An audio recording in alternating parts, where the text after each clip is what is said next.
श्री दुर्गा देव्ये नमः। श्रीमद्देवी भागवत महापुराण नवम स्कंद अध्याय 30। सावित्री धर्मराज के प्रश्नोत्तर तथा सावित्री द्वारा धर्मराज को प्रणाम निवेदन। सावित्री ने कहा, धर्मराज, जिस कर्म के प्रभाव से पुण्यात्मा पुरुष स्वर्ग अथवा अन्य लोक में जाते हैं वह मुझे बताने की कृपा करें। धर्मराज बोले, पतिव्रते ब्राह्मण को अन्न दान करने वाला पुरुष शिवलोक में जाता है और दान किए हुए अन्न में जितने दाने होते हैं उतने वर्षों तक वह वहाँ निवास करता है। अन्नदान से बढ़कर दूसरा कोई दान नहीं न हुआ है न होगा। इसमें न कभी पात्र की परीक्षा की आवश्यकता होती है न ही समय की। साधु यदि ब्राह्मण अथवा देवताओं को आसन दान दिया जाए तो हजारों वर्षों तक भगवान विष्णु के लोक में रहने की सुविधा प्राप्त हो जाती है। जो पुरुष ब्राह्मण को दूध देने वाली गौ दान करता है वह गौ के शरीर में जितने रोए होते हैं उतने वर्ष तक उस रूप में प्रतिष्ठित रहता है। वह गोदान साधारण दिनों की अपेक्षा पूर्व पर्व के समय 4 गुना, तीर्थ में 100 गुना और नारायण क्षेत्र में कोटि गुना फल देने वाला होता है। जो मानव भारतवर्ष में रहकर भक्तिपूर्वक ब्राह्मण को गोदान प्रदान करता है वह हजारों वर्षों तक चंद्रलोक में रहने का अधिकारी बन जाता है। दूधवती गौ ब्राह्मण को देने वाला पुरुष उसके रोम पर्यंत वर्षों तक विष्णुलोक में प्रतिष्ठित होता है। ब्राह्मण को सुंदर स्वच्छ छत्र दान देने वाला व्यक्ति हजारों वर्षों तक वरुण के लोक में आनंद पाता है। साध्वी जो दुखी ब्राह्मण को 2 वस्त्र प्रदान करता है वह 10,000 वर्षों तक वायु लोक में प्रतिष्ठा प्राप्त होती है। वस्त्र सहित सालग्राम को ब्राह्मण को लिए अर्पण करने वाला पुण्यात्मा पुरुष बहुत लंबे समय तक वैकुंठ में आनंद करता है। मनोहर दिव्य सैया ब्राह्मण को देने से दीर्घ काल तक चंद्रलोक में प्रतिष्ठा होती है। जो देवताओं अथवा ब्राह्मणों को दीप दान करता है वह अग्निलोक में वास करता है। भारतवर्ष में जो मनुष्य ब्राह्मण को हाथी दान करता है वह इंद्र की आयु पर्यंत उसके आधे आसन पर विराजमान होता है। ब्राह्मणों को घोड़ा देने वाला भारतवर्षी मनुष्य वरुण लोक में आनंद पाता है। यही फल उत्तम शिविका पालकी प्रदान करने वाले के भी है। ब्राह्मण को उत्तम बगीचा देने वाला व्यक्ति वायुलोक में प्रतिष्ठित होता है। जो ब्राह्मण को पंखा सफ़ेद चंवन अर्पण करता है वह वायुलोक का सम्मान पाता है।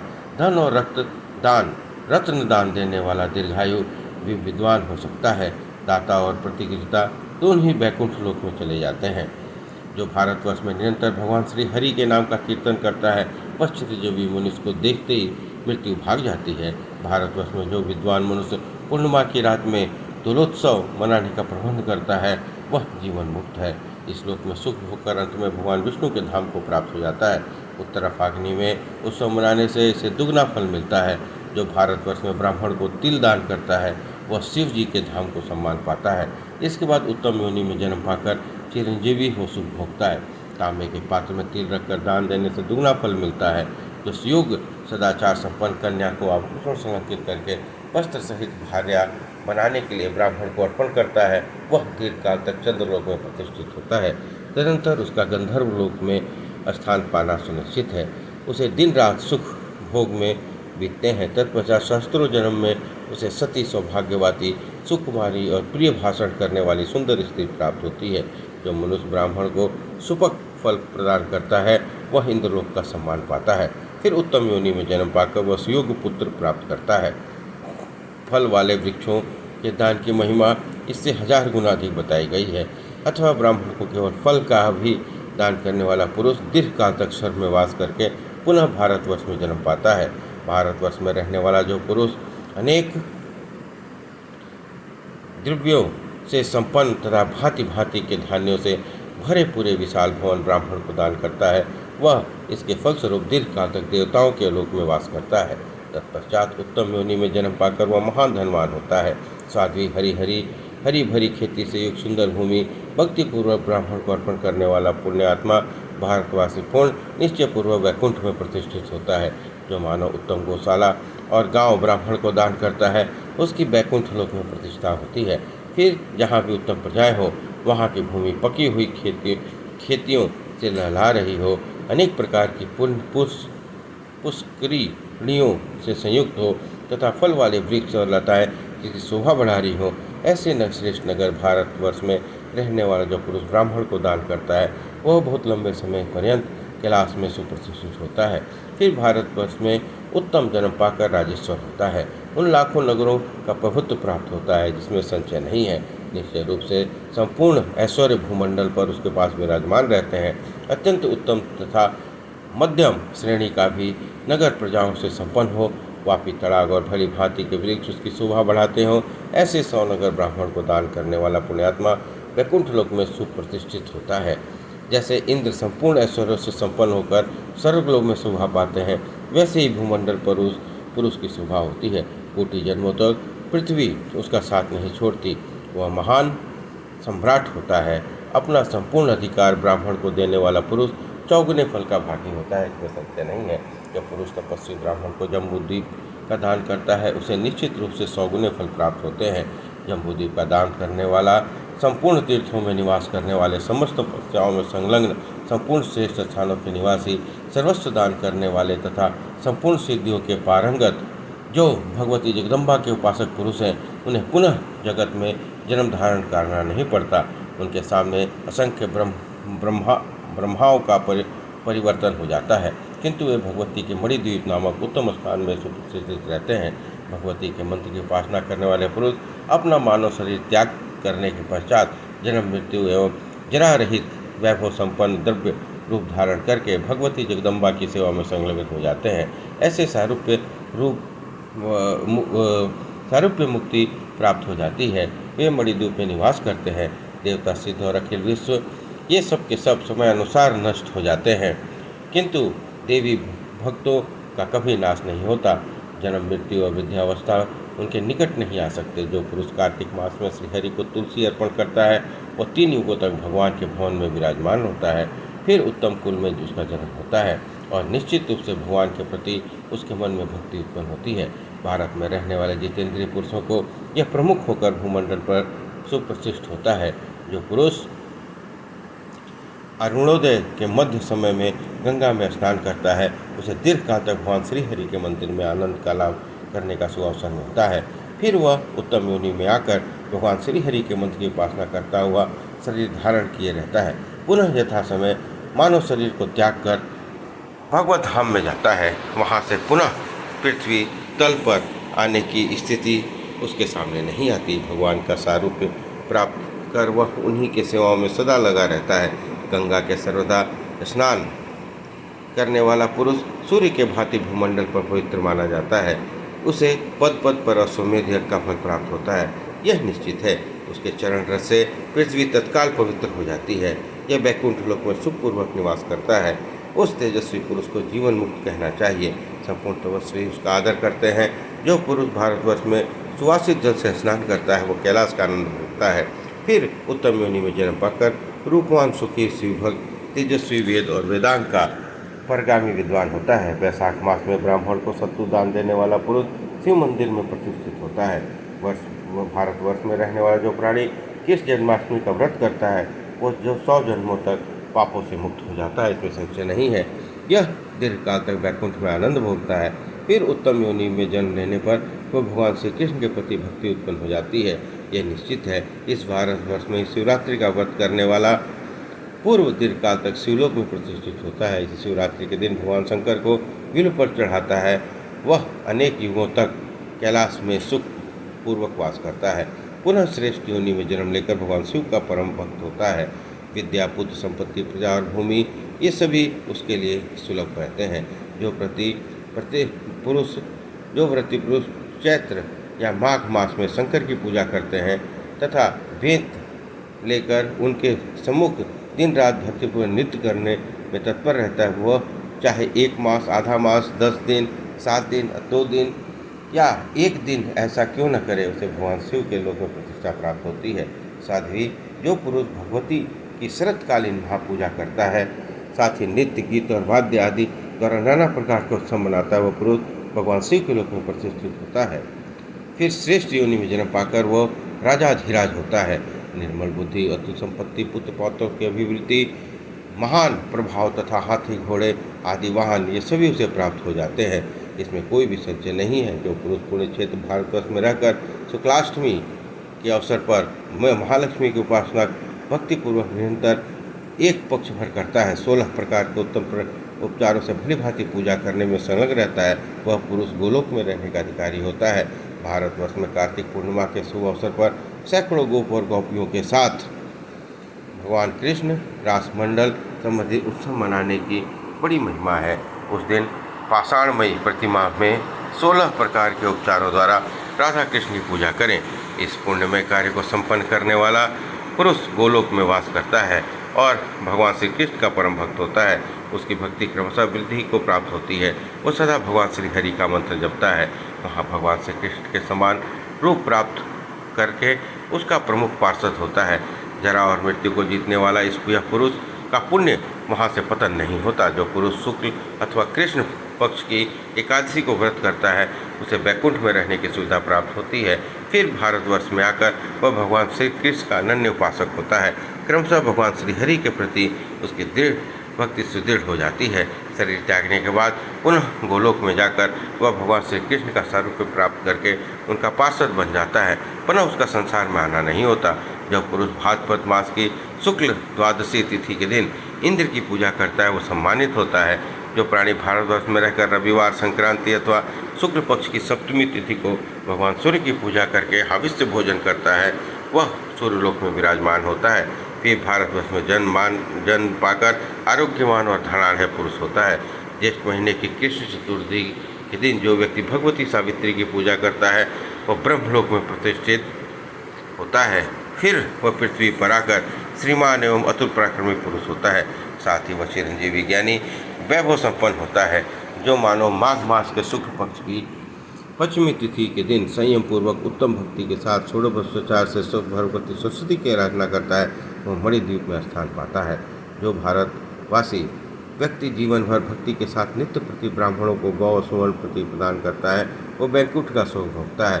भारतवर्ष में जो प्राणी ब्राह्मणों को मिष्ठान भोजन कराता है वो विष्णु लोक में प्रतिष्ठा प्राप्त करता है। जो व्यक्ति भगवान श्री हरि के नाम का स्वयं कीर्तन करता है अथवा दूसरों को कीर्तन करने के लिए उत्साहित करता है वो एक युग तक वैकुंठ में विराजमान होता है। यदि नारायण क्षेत्र में नामोच्चारण किया जाए तो करोड़ों गुना फल मिलता है। जो पुरुष नारायण क्षेत्र में भगवान श्री हरि के नाम का 1 करोड़ जाप करता है वो संपूर्ण पापों से छूटकर जीवन मुक्त हो जाता है। वह ध्रुव सत्य है। यह पुनः जन्म पाकर विष्णु लोक में विराजमान होता है। उसे भगवान की सारूप्य प्राप्त हो जाती है। वहाँ से वो फिर गिर नहीं सकता। उसके हृदय में भक्ति सुदृढ़ हो जाती है। फिर वह भगवानमय हो जाता है।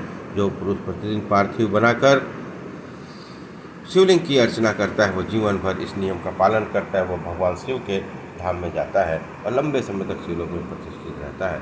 तत्पश्चात भारत में आकर जितेंद्र पद को सुशोभित होता है। निरंतर सालग्राम को पूजा करके उनका चरणोपद पान करने वाला पुण्यात्मा पुरुष अति दीर्घ काल पर्यंत वैकुंठ में विराजमान होता है। उसे दुर्लभ भक्ति सुलभ हो जाती है। संसार में उसका पुनः आना जाना नहीं होता। इसके द्वारा संपूर्ण तप और व्रत का पालन होता है। वह पुरुष इन सत्कर्मों के फलस्वरूप वैकुंठ में रहने का अधिकारी प्राप्त होता है। पुनः उसे जीवन जन्म नहीं लेना पड़ता। जो संपूर्ण तीर्थों में स्नान करके पृथ्वी की प्रदक्षिणा करता है वह निर्वाण पद मिल जाता है। पुनः संसार में उसकी उत्पत्ति नहीं होती। भारत जैसे पुण्य क्षेत्र में जो अश्वमेध करता है वह इंद्र के आधे आसन पर विराजमान रहता है। राजयोग करके मनुष्य को इससे चौगुना फल प्राप्त होता है। संपूर्ण योगों से भगवती का यज्ञ श्रेष्ठ कहा गया है। वरानन ने विष्णु और ब्रह्मा ने पूर्व काल में भगवती की आराधना की थी। त्रिपुरासुर का वध करने के लिए महाभाग शंकर ने देवी की आराधना की थी। सुंदरी संपूर्ण यज्ञों में भगवती भुवनेश्वरी का यज्ञ श्रेष्ठ है। त्रिलोकी में इसके समान कोई भी यज्ञ नहीं है। पतिव्रते पूर्व समय की बात है। दक्ष प्रजापति शंकर ने कलह मचा दिया था। उस अवसर पर दक्ष प्रजापति ने भगवती जगदम्बा का पूजन किया था। ब्राह्मणों ने क्रोध में आकर नंदी को शाप दे दिया। अतएव भगवान शंकर ने दक्ष के यज्ञ विध्वंस कर डाला। पुनः दक्ष प्रजापति देवी का यज्ञ करने में संलग्न हो गए। धर्म, कश्यप, शेषनाग, कर्दम मुनि, स्वयंभू मनु, उनके पुत्र प्रियव्रत, शिव, सनत कुमार, कपिल और ध्रुव भगवती भुवनेश्वरी का यज्ञ कर चुके हैं। देवी का यज्ञ करने वाला पुरुष हजारों राशि योगों का फल निश्चित पाप लेता है। देवी भक्त 100 वर्षों तक जीवन धारण करके अंत में जीवन मुक्त होकर होता है।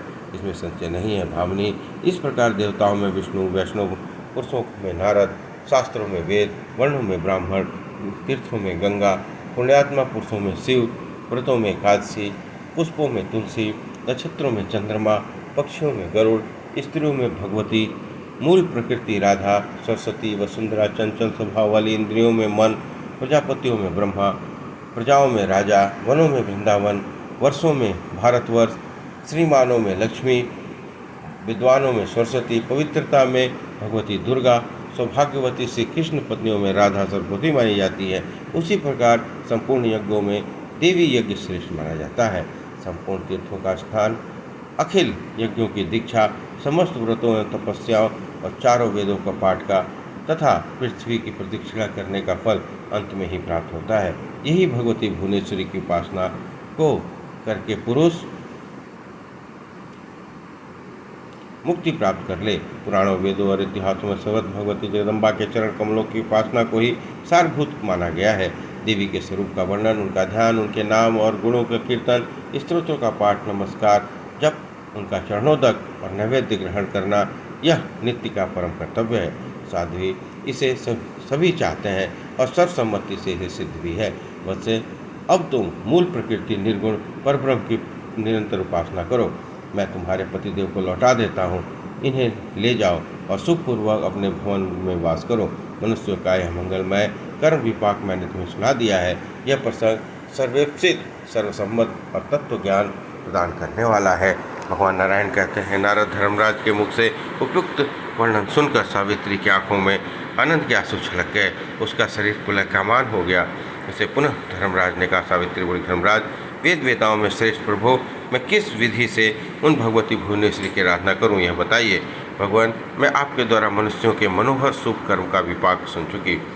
अब आप मुझे शुभ कर्म अशुभ कर्म विपाक की व्याख्या सुनाने की कृपा करें। ब्राह्मण सती सावित्री इस प्रकार कहकर फिर भगवत भक्ति के अत्यंत नम्र हो वेदोक्त स्तुति का पाठ करके धर्मराज की स्तुति करने लगी। सावित्री ने कहा, प्राचीन काल की बात है महाभाग, सूर्य ने पुष्कर में तपस्या द्वारा धर्म की उपासना की। तब धर्म ने जिन्हें पुत्र रूप में आपको प्रदान किया, वह भगवान धर्मराज को मैं प्रणाम करती हूँ, जो संपूर्ण भूतों की समता रखते हैं, सबके साक्षी हैं, अतः जिनका नाम समन है, उन भगवान समन को मैं प्रणाम करती हूँ। जो काल के अनुसार इच्छापूर्वक विश्व के संपूर्ण प्राणियों का अंत करते हैं, उन भगवान अंतक को मैं प्रणाम करती हूँ। जो जगत पर नियंत्रण करने के लिए तथा पापी जनों को शुद्ध करने के लिए निमित्त संपूर्ण जीवों के शासक बनकर हाथ में दंड धारण करते हैं, उन भगवान दंडधर को मैं प्रणाम करती हूँ। जो विश्व के संपूर्ण प्राणियों के समय का निरंतर परिगणन करते हैं, जो परम दुर्धर्ष हैं, उन भगवान काल को मैं प्रणाम करती हूँ। जो तपस्वी, ब्रह्मनिष्ठ, संयमी, जितेंद्रिय और जीवों के लिए कर्मफल के देने उद्यत हैं, उन भगवान यम को मैं प्रणाम करती हूँ। जो अपनी आत्मा से में रमण करने वाले, संपूर्ण ज्ञानों से संपन्न पुण्यात्मा पुरुषों के लिए मित्र रूप तथा पापियों के लिए कष्टप्रद हैं, उन पुण्य मित्र नाम से प्रसिद्ध भगवान धर्मराज को मैं प्रणाम करती हूँ। जिनका जन्म ब्रह्मा के अंश से हुआ है तथा ब्रह्म तेज से जो सदा प्रज्वलित रहते हैं और जिनके द्वारा परब्रह्म का सतत ध्यान होता है, इस नामधारी भगवान धर्मराज को मैं प्रणाम करती हूँ। मुने इस प्रकार प्रार्थना करके सावित्री ने धर्मराज को प्रणाम किया।